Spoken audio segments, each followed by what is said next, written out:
Et bienvenue dans cette nouvelle vidéo qui sera un tag de milieu d'année que j'ai repompé sur internet qui s'appelle le Mid-Year Book Freakout. Et dans ce tag il y a 15 questions, je vais donc commencer sans plus tarder. N'hésitez pas en commentaire à répondre, vous aussi, aux questions parce que ça m'intéresse beaucoup de savoir quelles ont été vos bonnes et vos moins bonnes lectures sur cette nouvelle année. Vous pouvez aussi sélectionner quelques questions et répondre que à quelques-unes. Et puis bah écoutez, pour ma part, je vais me décaler un petit peu et c'est parti! Alors, le meilleur livre que j'ai lu et de loin en cette année 2022. Eh bien, le meilleur livre que j'ai lu en cette année 2022, pour ma part, je pense que c'est Connemara de Nicolas Mathieu, puisque dans ce livre, il y a une des plus belles plumes que j'ai jamais lues, des personnages béton qui m'ont renvoyé comme une espèce de vague de nostalgie dans la face, puisque ce sont des cadras qui sont un petit peu déprimés et qui cherchent un nouveau sens à leur existence, mais aussi pour les descriptions très réalistes et très crues sur la société, des phrases vraiment punchline qui décrivent la société contemporaine. Bref, ce roman a tous les ingrédients pour être un excellent roman contemporain qui file certes un petit peu le bourdon, mais qui est un chef-d'œuvre, disons-le, c'est un chef-d'œuvre, voilà, c'est une œuvre vraiment majeure. J'ai aussi beaucoup aimé Adrian Tchaïkovski. Là on est dans le registre de la science-fiction et dans La Toile du Temps, il décrit des personnages humains qui se retrouvent dans l'espace parce que la Terre n'est plus habitée, elle n'est plus habitable. Et ils cherchent une planète sur laquelle se réfugier, ils vont recevoir le signal d'une planète qui va les contacter. Néanmoins, cette planète a été le fruit d'expériences d'autres humains et comment vous dire que une fois arrivés sur les lieux, les humains vont se frotter à quelque chose qui pique. Voilà, donc comment vous dire, c'était vraiment une excellente œuvre aussi de science-fiction. Et une troisième œuvre aussi qui a été majeure dans cette année 2022 pour moi, ça a été Le Coutelier de Quiet Bay de Pascal Carrère aux éditions L'Orpailleur. Mon dernier petit coup de cœur pour celui-là. On est en Afrique du Sud avec les Afrikaners. Donc ici on est dans un point de vue un petit peu différent, notamment celui de Sven qui est tour à tour fermier, puis guerrier, puis il forge des lames. Mais on est vraiment ici dans une Afrique du Sud qui est tourmentée par son histoire, par son passé, par l'apartheid et par beaucoup d'autres choses, par d'autres guerres aussi. Donc finalement on est dans une œuvre aussi majeure avec une très belle écriture. C'est très court, mais c'est un excellent roman que je vous conseille. Pour moi ça a été un coup de cœur parce que ça parle de toutes ces nations qui se sentent un peu déracinées dans leur propre pays quoi. Donc c'est vraiment une excellente œuvre. Voilà, donc les 3 meilleures pour moi sur 2022. Je pense qu'elles sortent un petit peu du lot quand même. Les meilleures suites que j'ai lues en cette année 2022, pareil j'ai du mal à faire un tri, mais disons que le tome 2 de Nevernight de J. Christophe chez De Saxus a été quand même une excellente découverte parce que le tome 1 je l'ai aimé mais en même temps j'avais pas mal de reproches à lui faire et le tome 2 les a tout simplement gommé. Dans le tome 2, il arrive que des soucis à Mia, qui est notre héroïne badass dans un univers de fantasy. Il arrive que des mouises à ses coéquipiers également. Et vraiment, il y a des monstres, voilà, ça fait mal, il y a des combats sanglants. Bref, c'est une excellente saga, une excellente trilogie. Et ce tome 2, pour moi, a été vraiment une très belle surprise. Mais il y a aussi la suite de Sarah J. Maas, un palais de colère et de brume, puisque dans ce tome 2, on continue à suivre les aventures de Fer. Et là aussi, j'ai beaucoup aimé l'avancement du roman, l'avancement du personnage de Fer, la guerre qui arrive, de nouveaux protagonistes et la romance, voilà. Donc comment vous dire, pour moi ça a été quand même d'excellentes suites de sagas, mais je peux pas m'empêcher de vous en citer une troisième, puisque dans La Traversée des Temps d'Eric Emmanuel Schmitt, le tome 2, je me suis retrouvée dans une ère mésopotamienne avec toujours le personnage de Noam, et comment vous dire que ce tome 2 a été encore meilleur que le tome 1, puisque c'est une énorme saga que l'auteur continue d'écrire, et dans le tome 2, Noam se retrouve donc avec la cité de Babel, avec la tour de Babel, il aura son rôle de guérisseur à jouer sur place. C'est un roman riche en rebondissements avec des thématiques universelles, la maternité, le désir d'enfant. Ouais, j'ai adoré ce livre et j'attends avec impatience le 3.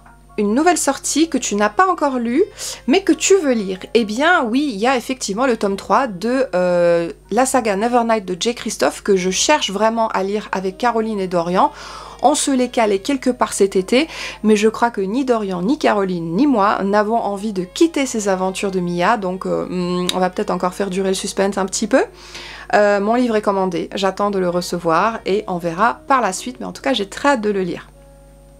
Ensuite, une sortie que tu attends avec grande impatience avant la fin de l'année. Je sais pas pourquoi j'ai dit grande. J'attends la sortie du tome 3 de Eric Emmanuel Schmitt, La Traversée des Temps.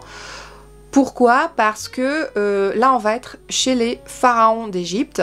En fait avec ce personnage de Noam on suit la traversée des temps, hein, on est dans différentes époques et là on va être dans l'Égypte antique, donc j'ai très hâte qu'Eric Emmanuel Schmitt sorte le tome 3, j'espère qu'il sortira en 2022. La plus grande déception de ce milieu d'année, pour moi, clairement, ça a été Rosewater. Et je suis tellement triste parce que cette œuvre, cette trilogie de Tadé Thompson, je l'attendais avec impatience, je l'ai achetée en avance. Tous les ingrédients y étaient pour que ce soit une excellente saga pour moi. Il y avait des extraterrestres, il y avait un dôme en Afrique qui est apparu au milieu de nulle part, autour duquel les humains se sont un petit peu agglutinés parce que ce dôme procure un bien-être incroyable lorsqu'il s'ouvre une fois par an. Et puis une très belle intrigue, voilà, des enjeux politiques, voilà, humains même. Et en fait, finalement, je suis passée complètement à côté parce que j'ai pas tout compris dans le tome 1. J'ai pas compris comment le personnage principal se connectait au réseau, j'ai pas compris pourquoi il se transformait de temps en temps. Voilà, il y a plein de trucs que j'ai pas pigé. Et quand je suis arrivée dans le tome 2, je l'ai beaucoup apprécié le tome 2, mais voilà, le tome 3 j'ai décroché. Bref, une saga vraiment qui, ça a été un calvaire, hein, voilà. Mais je suis très déçue, c'est une saga qui a d'excellents retours. Malheureusement, moi, ça n'a pas du tout pris, hein. Je peux vous dire que aussitôt lu, aussitôt rangé dans sa boîte, je ne l'ai pas ressorti, hein. La plus grosse surprise de cette année, pour moi, clairement, ça a été un livre de Armand Cabasson qui s'appelle Voyage thérapeutique. C'est un thriller d'environ 450 pages si je me rappelle bien, qui est paru dans une petite maison d'édition aussi. Et dans ce roman, on suit les aventures de Sven, qui est un tireur d'élite qui revient d'une mission désastreuse au Mexique, qui se planque en France, qui souffre du stress post-traumatique de guerre. Il parle à un ami imaginaire d'ailleurs, et malheureusement il commet une grosse bourde en France, donc il se fait repérer puissance 8000, et il a tous les policiers, tout le monde à ses trousses. Il y a aussi d'autres personnages qui sont dans ce livre qui ont aussi subi leur lot de stress, de trauma, et comme vous l'avez deviné, ce livre parle de traumatisme, mais c'est à la fois un thriller palpitant dans lequel un psychiatre déjanté va emmener des jeunes filles faire un voyage thérapeutique, dans lesquels on a des missions désastreuses au Mexique avec des personnages vraiment des guérillas qui font vraiment peur, des personnages mis en danger constamment, et voilà, de l'action, beaucoup aussi de détails concernant les tactiques militaires, concernant certains contextes politiques, de corruption, des détails historiques. C'était hyper intéressant, j'ai trouvé ce livre vraiment très érudit et voilà, j'ai appris énormément de choses et en même temps c'était un très bon thriller et une très belle surprise.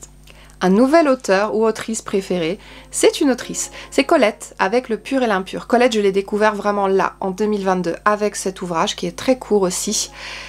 Une femme exceptionnelle qui évolue dans une société parisienne qui ne ressemble plus du tout à la société d'aujourd'hui. On a ses fumoirs d'opium, elle fait des rencontres incroyables, elle connaît du beau monde dans Paris et une écriture unique. Voilà, pour moi, c'est en train de devenir une nouvelle autrice préférée pour sa plume majestueuse. J'ai vraiment souligné des passages dans ce petit livre et j'ai adoré cette œuvre.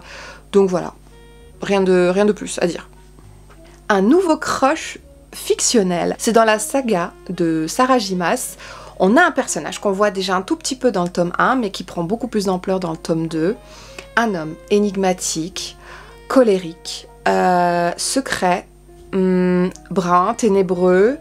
Voilà, j'ai adoré ce personnage et franchement s'il me disait de partir quelque part, de m'emmener sur ses ailes, et ben je dirais oui, parce que tout simplement pour moi c'est un crush quoi, c'est un très beau personnage, je l'aime beaucoup, à chaque fois qu'il est là je suis contente, et voilà, on va dire que l'héroïne principale va aussi se frotter à lui. Un livre qui m'aura fait pleurer cette année, oui, c'est le Marie Vareille, La vie rêvée des chaussettes orphelines. Ce livre m'a fait pleurer pour une thématique qui est abordée et qui touche énormément de femmes, moi y compris, et ça a été, oui, vraiment une lecture émouvante. Beaucoup d'émotions sont passées à travers moi pendant la lecture de cet ouvrage, et j'étais énormément touchée. J'ai également pleuré à la lecture de Faizagen, La discrétion, puisque là, ça se passe dans Aubervilliers, qui est juste la ville où j'ai grandi de mes 10 ans jusqu'à mes 26 ans, j'étais à Aubervilliers. Et j'y ai passé des moments merveilleux, des moments aussi très tristes. J'ai fait mes études, ma scolarité, et du coup j'ai retrouvé des noms de rues, j'ai retrouvé des noms de commerces, des endroits, une façon de vivre. Et là on est avec une famille maghrébine qui est issue de l'immigration, tout comme moi, et ce livre m'a énormément touchée. En même temps il m'a fait rire. Le personnage principale en fait, la daronne si vous voulez, la mère, elle est âgée aujourd'hui, elle a subi des choses dans sa vie, c'est hyper émouvant, on revient vraiment sur l'immigration maghrébine, cette difficulté de s'immiscer de s'intégrer aussi dans une société qui n'est pas la nôtre, même si les enfants ils sont beaucoup mieux parvenus, elle a du mal, et ouais, c'est un livre intergénérationnel, pareil, qui touche à une universalité des thématiques, et pour moi ça a été une œuvre majeure. C'est tellement court, mais lisez Faizagen, La discrétion, c'est incroyable. Un livre qui m'a rendue particulièrement heureuse cette année, c'est la saga Blackwater. J'ai aimé suivre cette famille casquée sur plusieurs générations. C'est une grosse saga familiale avec une grosse touche de fantastique, une petite touche d'historique, et tout le côté commercial qui a été fait par Monsieur Toussaint Louverture autour de la sortie de ces livres m'ont rendue heureuse. Ce livre a rythmé mon été, je vais vous faire une vidéo prochainement là-dessus, et pour moi ça reste une des très très bonnes sagas familiales que j'ai lues, et pourtant je suis pas du tout friande du genre, donc ça m'a réconciliée et ça m'a rendue heureuse. La question suivante, malheureusement, je ne peux pas répondre parce qu'il n'y a aucun des livres que j'ai lus cette année qui a été adapté en film ou en série. Toutefois, j'ai lu déjà grosso modo, partiellement en fait, le livre La méthode Wim Hof, qui parle d'hygiénisme, et ce livre-là parle surtout de la thérapie par le froid et la respiration. Il faut savoir que ça fait partie des nombreuses techniques d'hygiénisme auxquelles notamment un monsieur que j'adore qui s'appelle Florian Gomet adhère complètement, et ce monsieur aujourd'hui, son histoire a été adaptée au cinéma. Bon, c'est très tiré par les cheveux, mais son histoire a été adaptée au cinéma, notamment ses exploits sportifs dans un livre qui s'appelle L'Empreinte, dans un film qui s'appelle L'Empreinte, pardon. Et voilà, donc la méthode Wim Hof, ça a été en quelque sorte adapté aujourd'hui en vidéo au cinéma, puisque certainement Florian Gomet en parle dans le film L'Empreinte qui ne va pas tarder à sortir. Un des plus beaux livres achetés cette année, bien évidemment la saga Blackwater avec ses couvertures splendides, le travail éditorial est magnifique.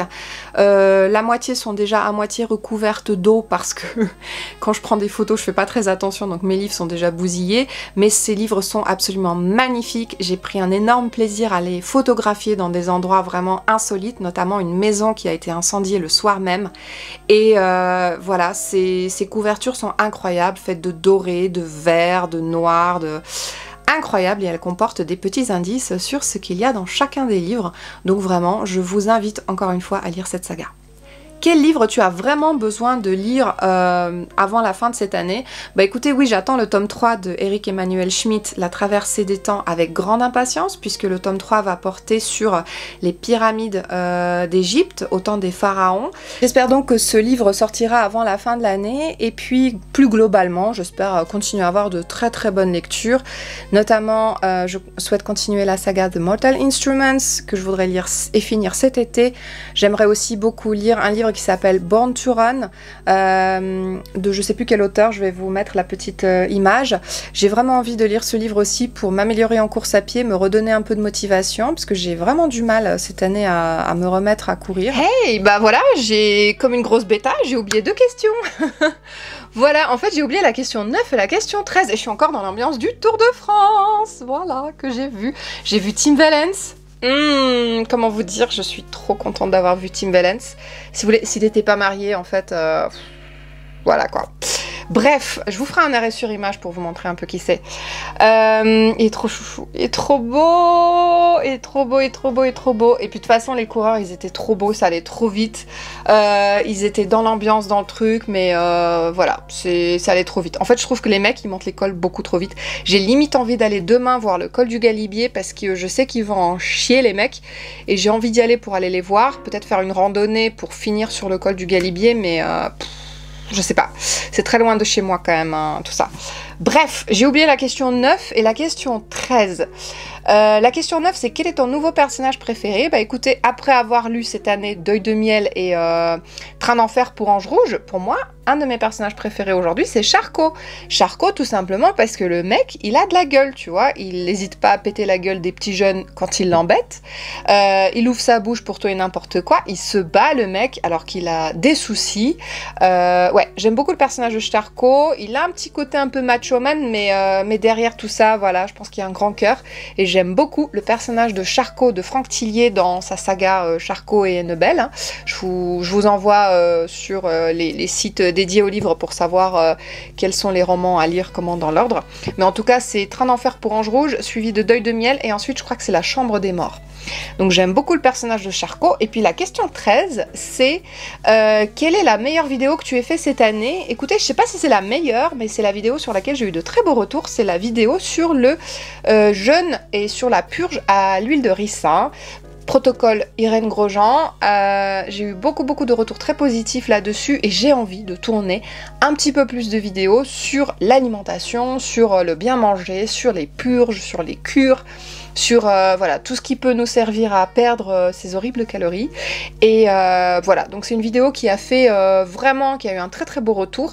Et d'ailleurs, je vous la mets dans le petit i ici en si vous voulez aller y jeter un coup d'œil. Écoutez, c'est tout. Si cette vidéo vous a plu, bah écoutez, répondez-y. Hein, n'hésitez pas à vous abonner, à activer la petite cloche pour être au courant des nouvelles vidéos qui paraissent et puis à mettre un petit pouce en l'air, ça aide aussi.